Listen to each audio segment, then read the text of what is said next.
The first sound Elias. Crow heard that morning was the wind, combing its fingers through. The pine tops like a warning meant only for men who lived alone too long. And he lay still on his narrow bunk in the logging camp, staring at the rough-hewn beams above him, wondering why loneliness felt heavier on some days than the timber he hauled from dawn to dusk, because the woods gave him silence but not warmth, and silence, after years, began to speak back. Elias was a lumberjack by trade and by fate, a man built wide through the shoulders and narrow in words, his hands scarred and thickened from saw and axe, his beard forever smelling of sap and smoke. He had buried his parents young, buried friends older, and buried the idea that life might give him more than work and sleep and the steady ache in his bones. When the camp boss told him there would be an auction in the frontier town downriver, Elias barely listened. But when the word woman drifted through the smoky air like an ember, something inside him stirred, not desire but a memory of being human, of hearing a voice say his name with kindness. He told himself he was going for supplies, for flour and salt and lamp oil.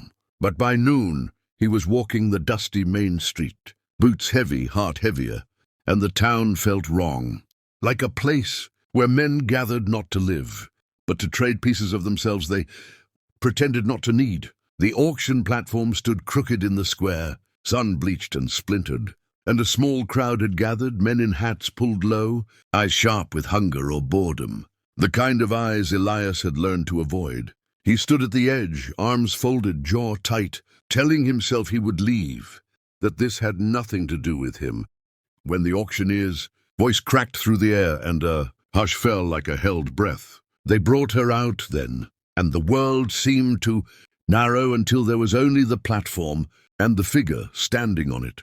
She was slight, wrapped in a plain, torn dress that hung off her shoulders like it belonged to someone else, her wrists bound with rope, her head covered by a sack that hid her face completely, turning her into an object instead of a person. And something in Elias recoiled so hard it felt like pain. A sign leaned against the post, crude and cruel, and he did not read it twice. He did not want to know how a life could be reduced to ink and wood. The men around him muttered, joked, spat dust, and the auctioneer spoke of usefulness and obedience, of price and convenience, words that scraped Elias raw because he had lived among trees long, enough to know that even things cut down deserved respect. Bids were called, low and lazy, and Elias realized with a shock that the men weren't competing because they didn't value her, but because they didn't think she was worth much. And that realization was worse than anger because it felt like standing at the edge of something rotten and deep. His mind argued with itself, told him to leave, told him he could not fix what the world had broken, told him that buying her would make him part of the same ugliness. But another voice, quieter and steadier, reminded him of the nights he lay awake listening to wolves howl and wishing there were a human sound to answer back. When the auctioneer called for $2, the number hung there, absurd and heavy, and Elias felt his hand rise before he had fully decided, felt the weight of the coins in his palm as he stepped forward, his boots loud in the silence. The crowd turned, surprised, some amused, some annoyed, and the auctioneer's eyes lit with relief, hammer coming down fast, as if afraid Elias might change his mind. Just like that it was done, and the rope was placed in Elias's hands as if it were nothing more than a receipt. He stood there, coins gone, responsibility burning in his chest, staring at the woman who had not moved, had not spoken, had not even flinched. Up close, he could see the tremor in her shoulders, the way her hands clenched and unclenched, and shame flooded him, sharp and sudden, because he did not want her fear, did not want her silence bought. He cut the rope at her wrists with his knife, quick and careful, and when his fingers brushed her skin, she startled like a deer, and he stepped back at once, raising his hands as if to show he meant no harm. "You're safe," he said, the words awkward in his mouth, unused but honest, and though she could not see his face, he hoped she could hear something in his voice that told her he was not like the others. He led her away from the platform. ignoring the stares, ignoring the muttered comments, focusing only on putting distance between her and that place. They walked in silence to the edge of town, to where his pack mule waited. And the whole time Elias wondered what he was doing, wondered how a man who had built his life around solitude could suddenly be responsible for another soul. At the creek beyond the last building, he stopped and offered her water, guiding the cup to her hands, and she drank slowly, carefully, as if every movement had to be measured. He wanted to remove the sack, but he did not reach for it, not without permission, and that restraint felt like the first decent thing he had done all day. "I won't force you," he said, staring at the water instead of her covered face. "You can leave if you want. I won't stop you." The words surprised him as much as they might have surprised her, because he meant them, and meaning them made the knot in his chest loosen just a little. She stood there for a long moment, and in that pause, Elias felt the full weight of his choice, the way one decision could bend a life into a new shape. Finally, she lifted her hands to the sack, fingers shaking, and drew it up and off, and Elias forgot how to breathe.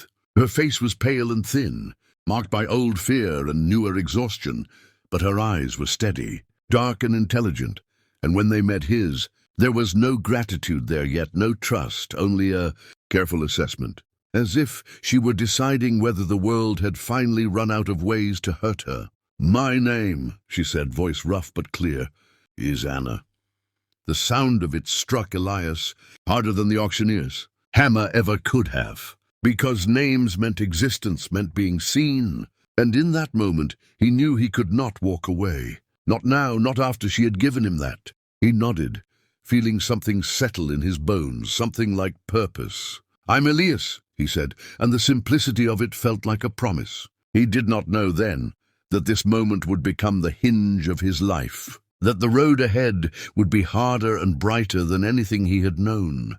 But as they stood there by the creek, the town behind them and the forest ahead, he felt the first quiet certainty he had felt in years. And if you're listening to this story and feel that pull toward hope, toward redemption in unlikely places, remember to subscribe to the channel, because stories like Elias and Anna's are reminders that even the loneliest paths can lead somewhere worth going. And this is only the beginning. The forest received them the way it always received Elias, with the low murmur of wind in the branches and the deep, steady smell of pine and damp earth. But this time the silence did not feel empty, and that unsettled him more than he cared to admit, because he was used to walking alone, used to the rhythm of his own breath and the steady crunch of boots on needle-covered ground. Yet now there was another presence beside him, light-footed, cautious, as if the woods themselves might turn on her if she stepped wrong. Anna followed a few paces behind at first, eyes moving constantly, taking in the towering trees, the narrow trail, the way Elias checked the ground before each step, and though she said nothing, he could feel the questions pressing against her silence. He did not rush her, did not fill the air with words meant to soothe his own nerves, because he understood something instinctively. Trust grew best when given space. When they reached the cabin by late afternoon, the sky already beginning to bruise with dusk, Elias felt a strange tightness in his chest, as if he were seeing his home for the first time through someone else's eyes. The cabin was rough but solid, built by his own hands years ago, smoke-stained logs stacked tight, a small porch sagging slightly on one corner, and beyond it the endless trees that had been his companions and his shield. He set his pack down and gestured toward the door, letting her enter first, and watched her pause on the threshold, shoulders tense, as if waiting for a blow that did not come. Inside, the space was simple: a table, 2 chairs, a hearth, a narrow bed, shelves lined with tools and jars of dried food. Nothing fancy, nothing hidden. Elias felt suddenly exposed, as if his solitude had been laid bare, every choice he had made etched into the walls. "You can have the bed," he said, the words coming out gruffer than he intended. "I'll take the floor." Anna looked at him then, really looked, and something shifted in her expression. Not softness yet, but curiosity, as if the story she had prepared herself for was beginning to crack. She nodded, a small, careful movement, and sat on the edge of the bed, hands folded in her lap, still ready to bolt if needed. That night passed quietly, the fire crackling low, the forest alive with distant sounds, and Elias lay awake staring at the ceiling, listening not for danger, but for her breathing. Steady and real, proof that he had not imagined the day. In the days that followed, a fragile routine formed, each movement negotiated without words. Elias showed her where the water barrel was, where he kept the food, how the latch on the door worked. Anna moved through the cabin like a ghost at first, touching things lightly as if afraid they might vanish. But slowly, almost imperceptibly, she began to settle, began to take up space. She cooked without being asked, simple meals that filled the cabin with warmth, and Elias found himself lingering at the table longer than necessary, not because of hunger but because the act of sharing food felt like a ritual.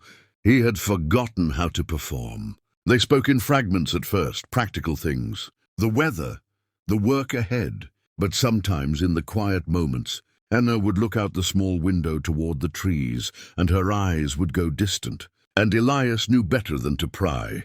He learned instead to offer presence, to sit nearby, and let the silence be shared. Weeks passed, and the forest shifted from summer toward the edge of autumn, leaves beginning to yellow, the air sharpening, and with each passing day, the fear that had clung to Anna like a second skin loosened its grip.